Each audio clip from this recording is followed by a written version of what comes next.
Good morning, afternoon, evening, depending on where you are. Welcome to our open webinar, NextGen Security Operations and Incident Response. We have a 1-hour session scheduled today.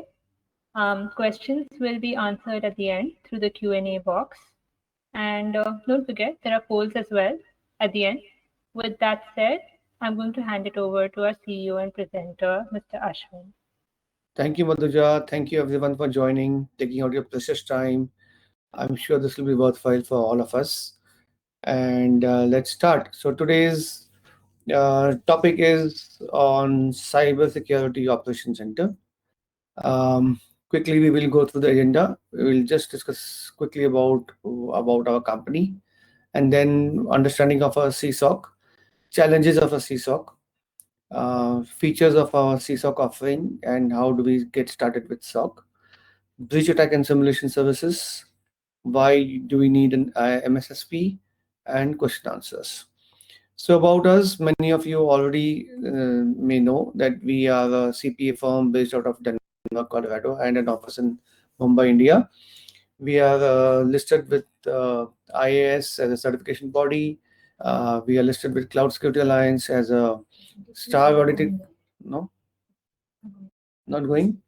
Okay, let me redo the presentation.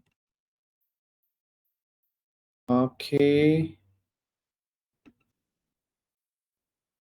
So understanding about our CSOC, about us, about us.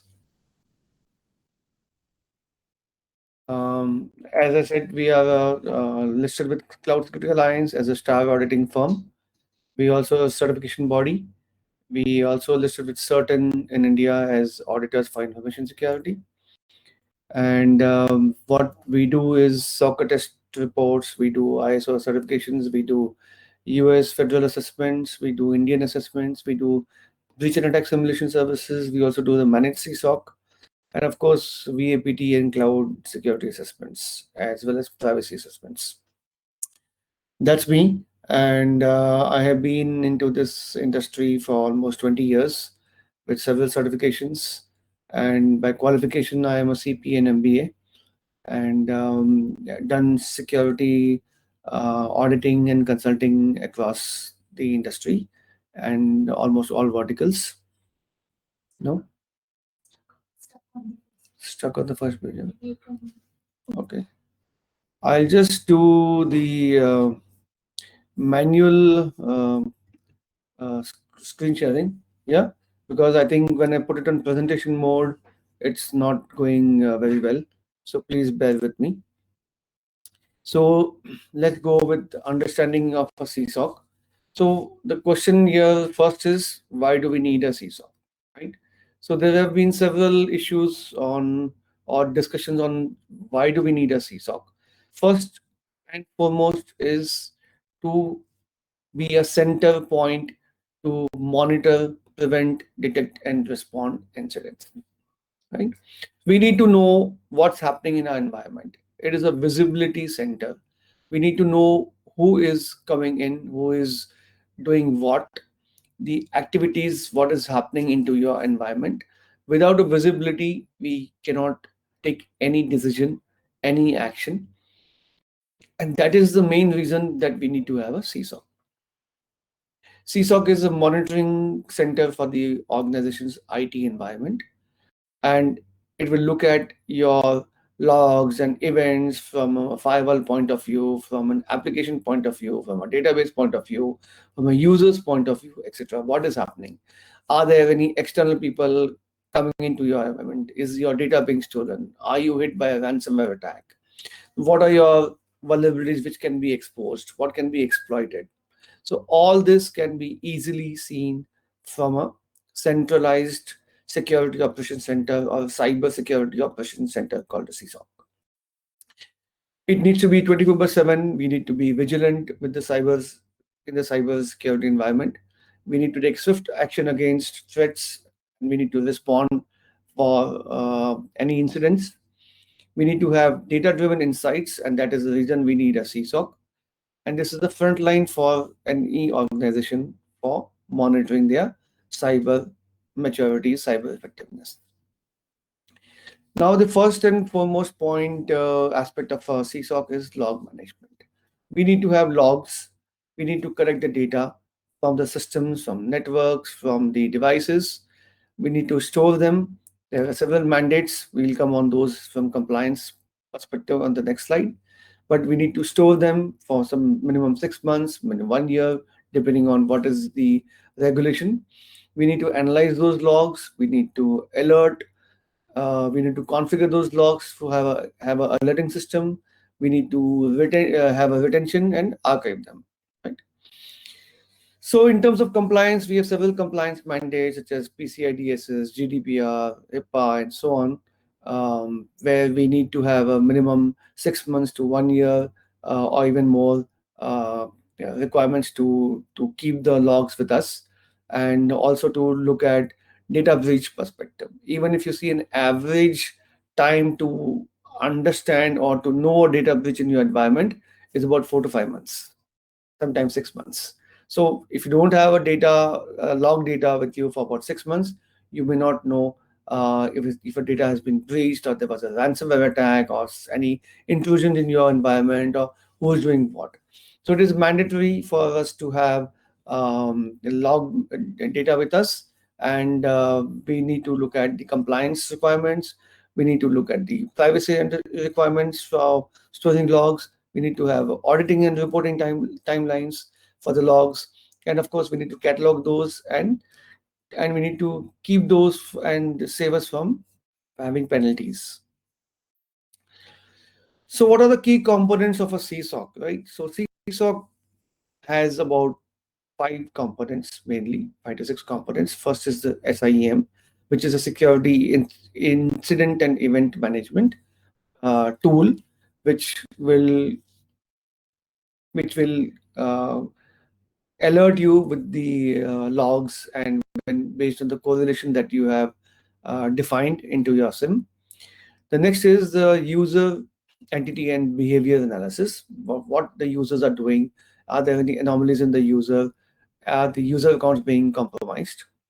The third is the SOAR. SOAR is the security orchestration. We need to automate. We need to look at the automation to prevent us or to fasten the process of alerting, because manual work takes a lot of time.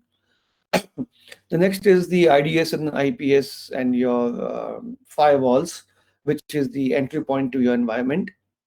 Of course, these days we have lots of cloud environments or cloud only environments, but still you have your WAFs and other firewalls, even in the cloud environments.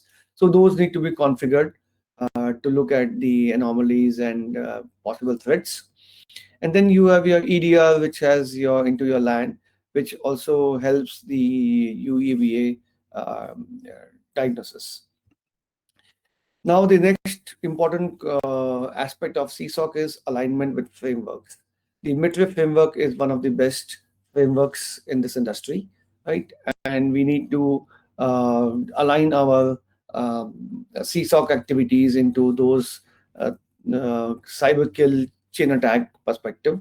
And this framework, the attack framework, which is the adversarial tactics, techniques, and common knowledge, is aligned to the activities, and they have defined it in terms of having tough, challenging, annoying, simple, easy, and tribal based on the difficulty. Now, the alignment with Metric framework also involves threat hunting, attribution and context, continuous improvement, integration with security technology, sharing and collaboration, mapping tactics and techniques, enhanced threat intelligence, incident detection and response, red teaming and purple team exercises, customizing security controls. Now, many people say that I have a SOC and we are doing all the things, but we know for sure that ransomware attacks are growing, cybercrime is growing, and there are challenges that SOC is not able to do currently what it should be able to be doing, or what it should be doing. Now, why is that so? So let us see some of the challenges that SOCs face and why we are unable to prevent and detect crimes that are happening into our environment, right? So challenges in the SOC, first is number one, it's a ever evolving threat landscape. The landscape is changing, the dynamics are fast changing, adversaries are well equipped with the latest tools, right? Second point is there's a shortage of skilled manpower. We do not get easily the manpower that we need to maintain the SOC. Third is integration of security technologies. Now, with technologies growing with AI, ML, and cloud, and all of those multiple new technologies, the integration becomes challenging. Fourth point is there is a humongous data, and there are several hundreds and thousands of logs, and finding a needle in a haystack becomes a big challenge. Then there's a lot of lack of standardization. Sorry. So we need to standardize all those data in a log, in a SIM tool, and a lot of effort goes into keeping that data in a standard format to be able to be used. Next is 24/7 availability. We need to make sure that the CSOC is available 24/7, irrespective of day, night, irrespective of the geographies, and irrespective of the holidays, and make sure that the alerting is continuous and 24/7. Now, looking at the first challenge is ever evolving threat landscape, right? So that, as we said, the adversaries are very smart these days. There are advanced persistent threats, APTs that are called. We need to have a rapid incident response based on the new threats that we are challenged with. We need to have a proper threat intelligence feeds from several sources worldwide to be able to prevent, monitor, and prevent incidents from happening. We need to be continuously learning and adopt the new technologies to be able to make our CSOC more effective. As we saw, there is a currently 3 million shortage of cybersecurity professionals. Many of them are required for running a CSOC, and the expertise is not easily available. People need to be trained in house for a specific environment. And of course, there's the arbitration, which is causing more uh, shortage in the industry, right? We need to continuously train our people. We need to look at how to use them more effectively, and of course help them stay in the company and upskill them as required. The next major challenge is integration of security technologies, as we discussed, that there are several new technologies, AI, ML, the orchestration with the new technologies is a challenge which we need to resolve to make the SOC more effective. Of course, data overload, we have hundreds of thousands of events coming up, and creating an incident out of those events, putting those rules in place, seeing what is important and not important is an important function which a CSOC should be able to manage and the team should be able to manage effectively. Standardization is important. We need to have all the logs in a common format, right? We need to make them usable.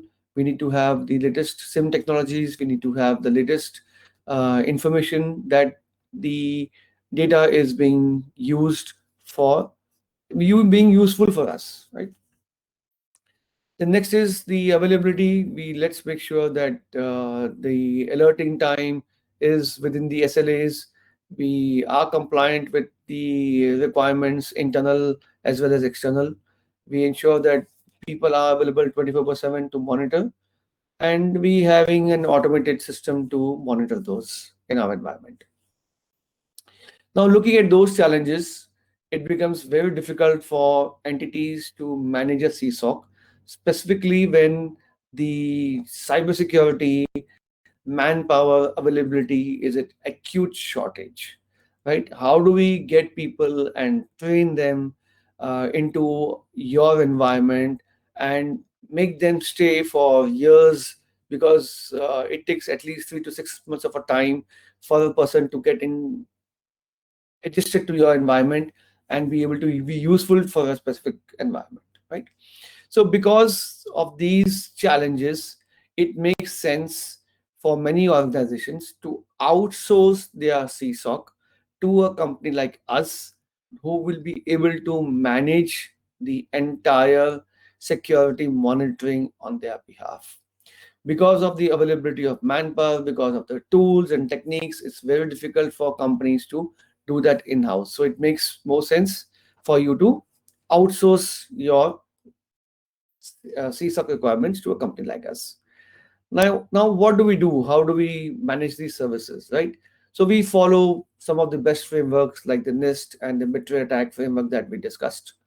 Identification of a possible threat or a possible incident is the first and foremost requirement to manage an effective CISO. Now, many entities fail to even define what constitutes an incident for their environment.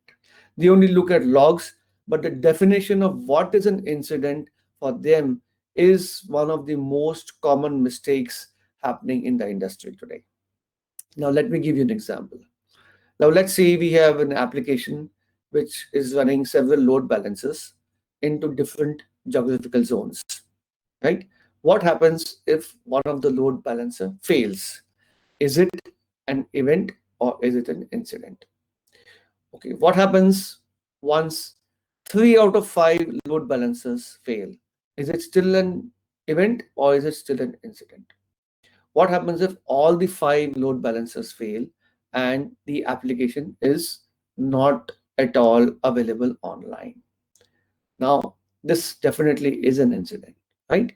But whether you define the availability areas when 3 of them fail or 4 of them fail, that's your company policy, that's your company decision based on your commitments to your third parties. You have to take a different to call as to when you define an incident actually happening into your environment.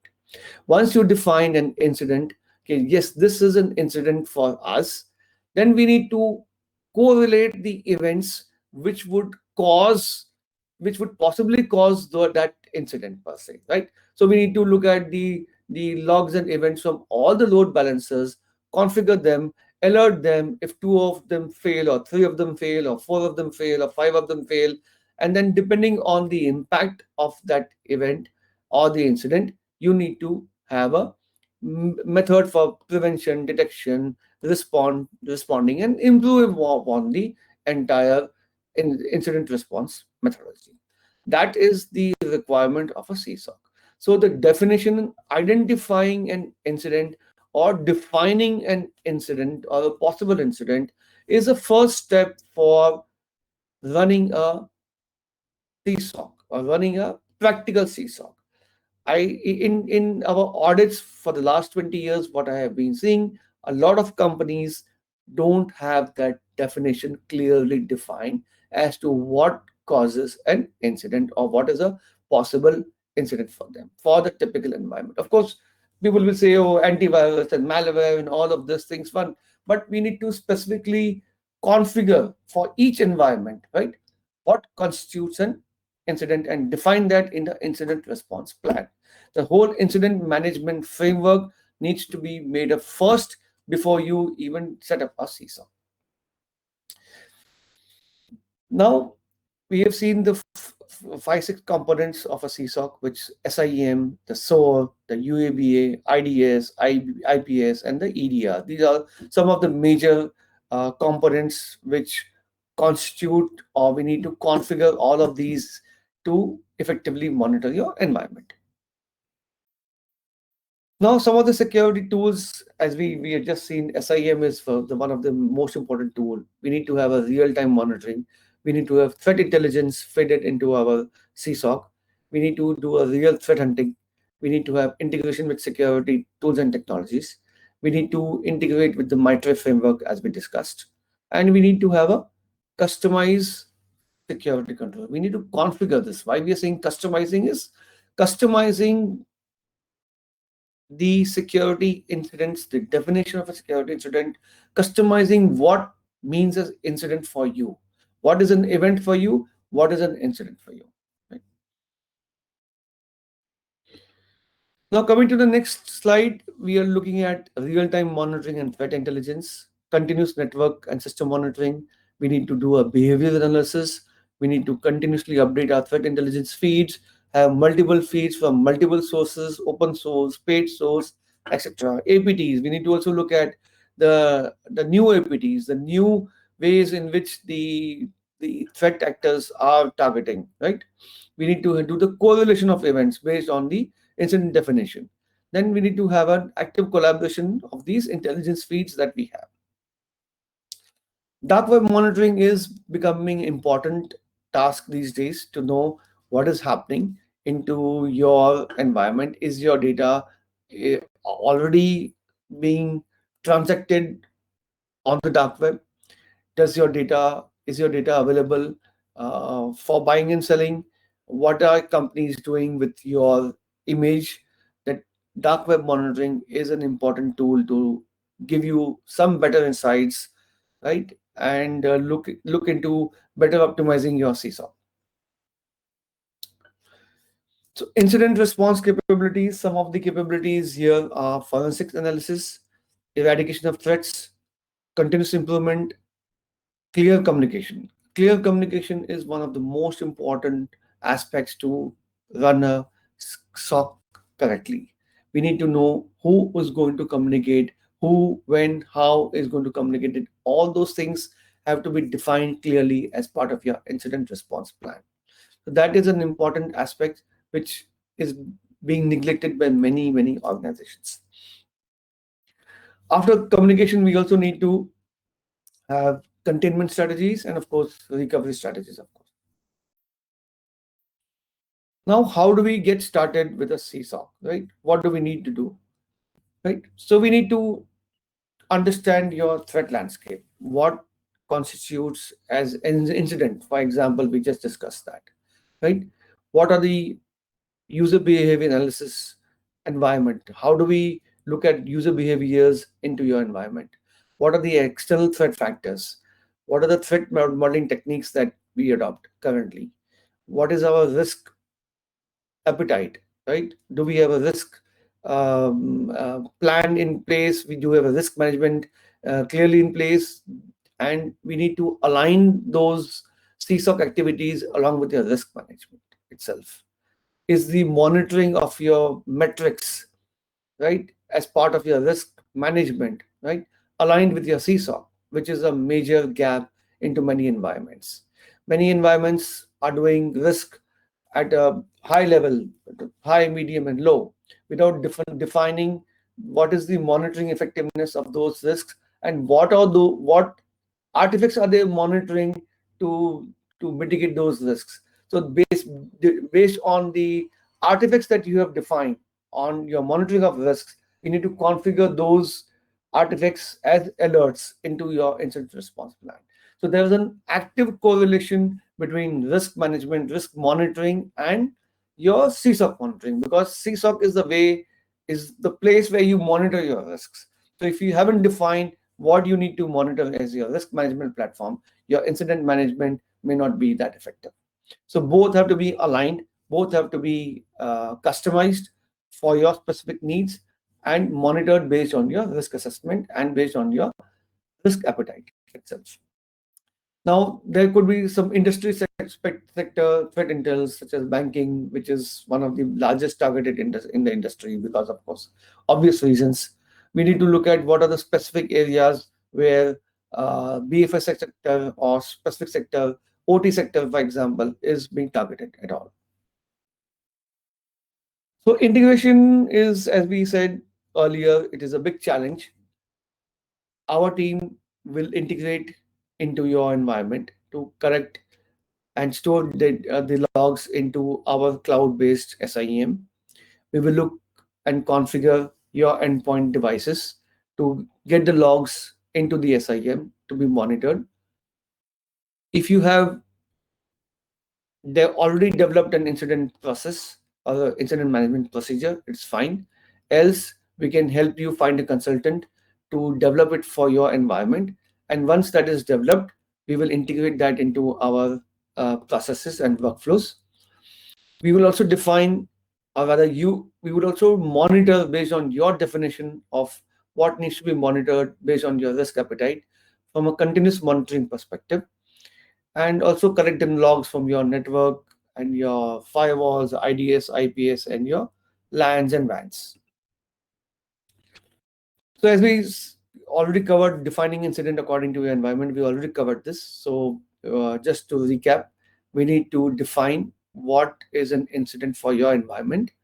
We need to customize that. We need to look at behavioral anomalies. We need to have a user activity and monitoring, and we need to look at the severity levels of those incidents. Right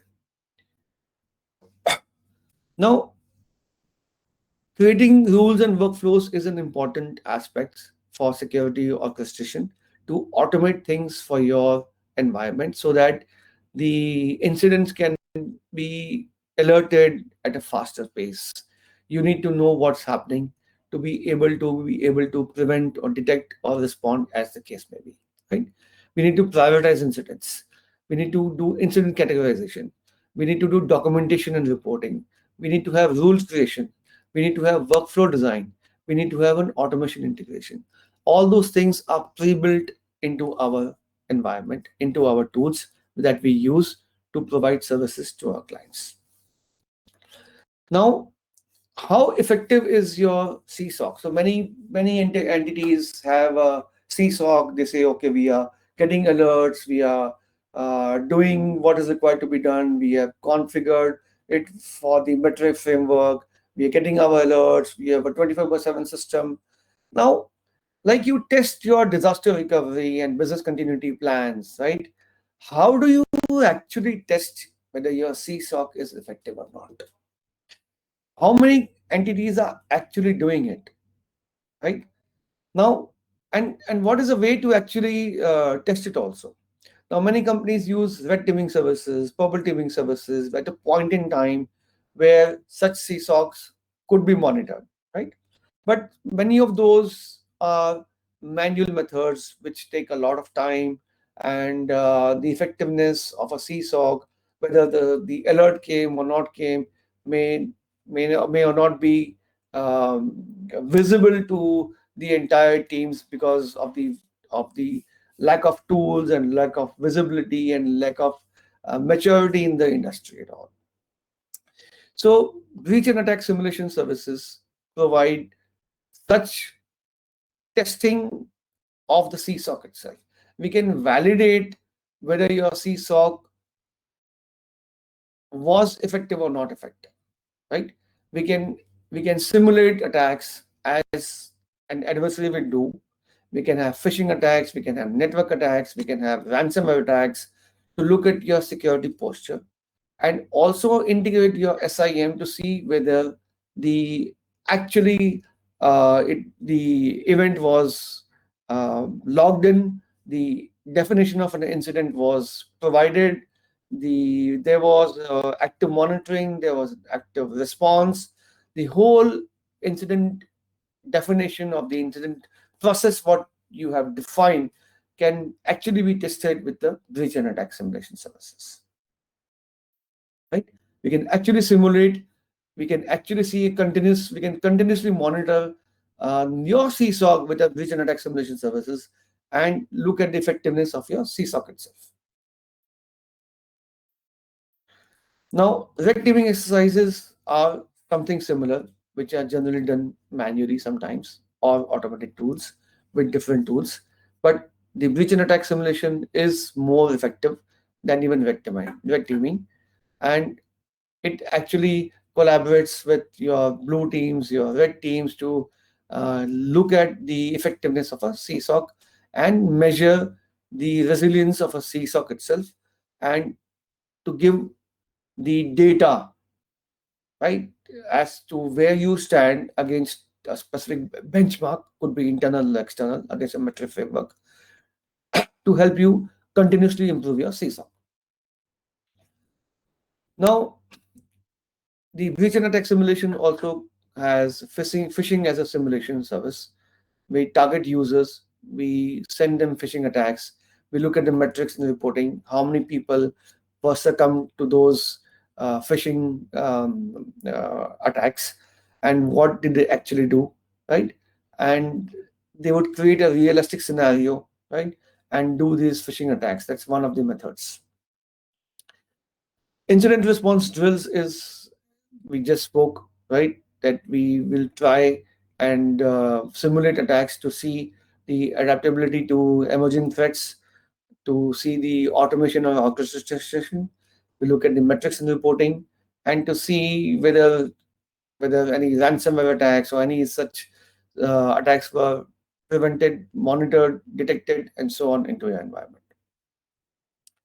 So why we need an SMSSP as a service? As we discussed, that there are several challenges in the industry, workforce, skilled workforce, which is expertise and specialization, with incident response capabilities, right, with security strategy, continuous training, in-depth cybersecurity knowledge, security technology and proficiency, compliance and regulatory knowledge. All these are requirements to be able to manage a CSOC, which are generally not available in SMBs and medium companies. And it makes more sense for them to have a service provider to take care of their CSOC requirements. We need to continuously monitor, we need to continuously respond to events and incidents on a 24 by 7 requirement to be able to manage our threats effectively. Cost efficiency is important. We need to look at several aspects, such as the availability of manpower, the ransomware. In case we have a data breach, what would the risk be? How many millions of dollars will be able to shell out to the adversaries, or to prevent data being bought and sold into the dark web, right?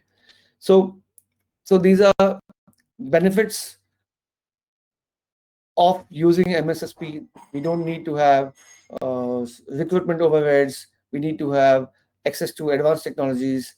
Don't need to have capital expenditure to set up a CSOC, right? And all of these advantages of outsourcing to a third party are met by using a efficient MSSP service provider like us. Scalability and flexibility, of course, you need to scale up your operations. It can be easily done with the MSSP. We can be more adaptable. We need to be more scalable. We can have a tailored approach for your specific environment. We can be flexible. We can optimize your requirements. So why choose SCDL? We discussed some slides at the introduction. We are a Colorado-based CPA firm into auditing for the last 20 years. We are listed with PCOB, listed with CSA, Cloud Security Alliance as star auditors.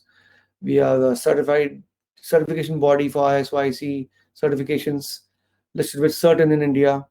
We provide you the managed 24 by 7 CSOC services, breach and attack simulation services, cloud VAPT, pen testing services, red teaming services, all security services for compliance as well as technical assessments, all come under one umbrella, which you can rely upon.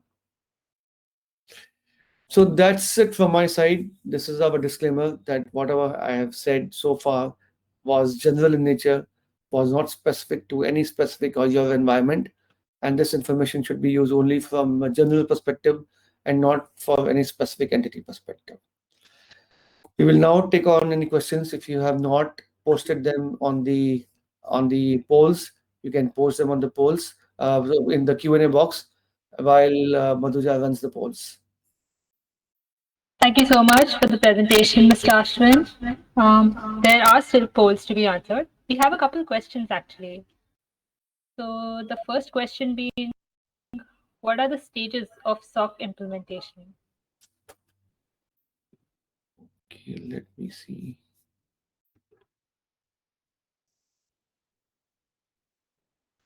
What are the stages of SOC implementation? Great question. As I said, um, the first and foremost is to have a comprehensive risk assessment with defining what are the metrics of measurement of your risk. Monitor what artifacts are you going to measure. That is the first and foremost step because everything is risk based. So unless you define a proper risk management, you will not be able to define a incident response plan. So defining a risk management and defining what we need to monitor your risks, and then aligning your risk management in and defining a risk an incident response plan. Define what is incident is into your environment is the first and foremost step to set up a CSOC. Once you have that, then you configure your events and correlate them, put your workflows, put your rules in place to get those into a SIM environment, get all the logs, configure all the logs, right? And configure all the definition of the events into an incident and the workflow and automation.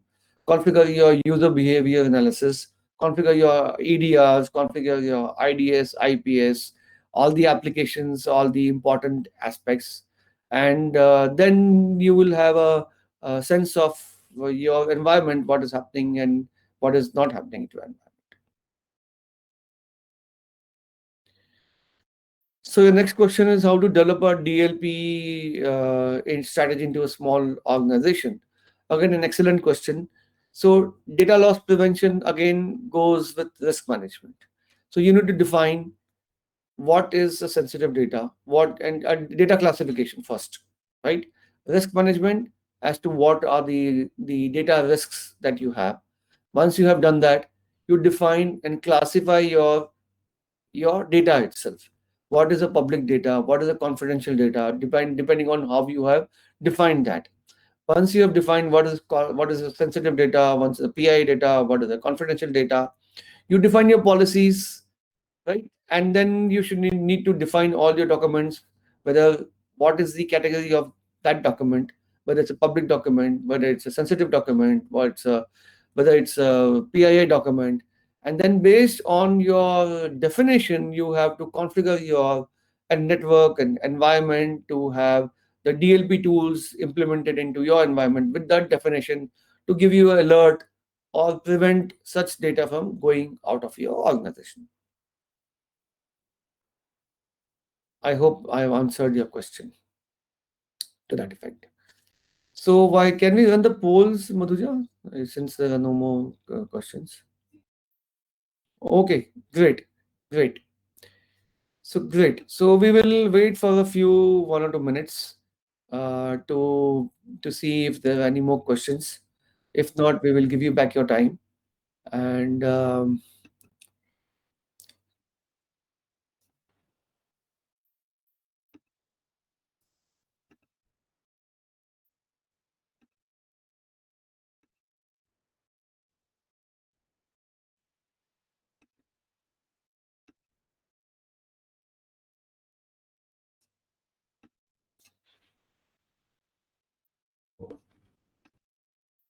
so good. So there are no more questions. So I thank you everybody for joining. And Madhuja, you want to say something, few words about our upcoming webinars? Yeah, thank you for your time, sir, and all of you. And we hope you'll join us for our next webinar. Our next webinar will be scheduled next month. So we'll keep you updated. All right. Thank you, everybody. Thank you. Have a great time. I hope you this session was enjoyable and knowledgeable for you. Thank you.